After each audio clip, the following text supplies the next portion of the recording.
আমরা আবাদ করি যেহেতু 3 মাস, এই 3 মাসে আমাদের হাল আছে, সার আছে, ওষুধপাতি আছে, এগুলো দিয়ে নিয়ে নিজেরা কাজ কাম করি বিদেই আমরা একটু সহযোগিতা পারি, মানে কিছু ধান ঘর তুলতে পারি।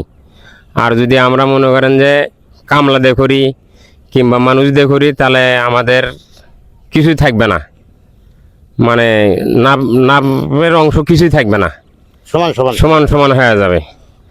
আর এখন আমরা নিজেরা করি বিদেই কিছু আমরা সমান সমানে ঘরের ভাতটা খেতে পারি, মানে বলা যায় যে ঘরে ভাত খাচ্ছে একটা নাম বলা যায়। নাম বলা যায়।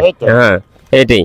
তাছাড়া তো এমনি আবার তর্জু করে লাভবান নাই, এর ভিতরে কিছু নেই, মানে যে সব কিছু বাড়তি। এখন বীজ ওষুধ 3 বার 4 বার দিতে হয় এই জমিতে, 4 বার ওষুধ দিয়ে তারপরে ধান পাকে, 4 বার ওষুধ দিতে হয়।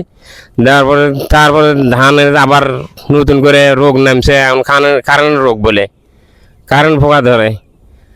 এই পোকায় ধরে পুরো এক মাথা ধরলে আর এক মাথা পুরোটাই ফাঁকা হয়ে যায়, ধানত কিছুই থাকে না। এবার বীজের দাম, সারের দাম, এইগুলি কি রকম, স্বাভাবিক নাকি? না, স্বাভাবিক নাই, মোটামুটি ভালোই দাম বেড়ে গেছে। এই সারের দাম বৃদ্ধি হয়েছে, বীজের দাম বৃদ্ধি হয়েছে, এবার ঔষধ কীটনাশক এর দাম বৃদ্ধি হয়েছে, সব কিছু বৃদ্ধি হয়েছে, হালের দাম বৃদ্ধি হয়েছে। সব কিছু বৃদ্ধি হওয়াতে এবার যে সমান সমান তো মনে হয় ঘাটতি বেজে যাবো মানুষের। এবার আগের বারে তাও সমান সমান ছিল, এবার হয়তো সমান সমান হবে কিনা এরকম একটা হতাশার মধ্যে আছি আমরা। কিন্তু আমরা তো তেমন সাহস পাইতেছি না, এবার সব কিছুর জিনিসপাতির মূল্য বেশি।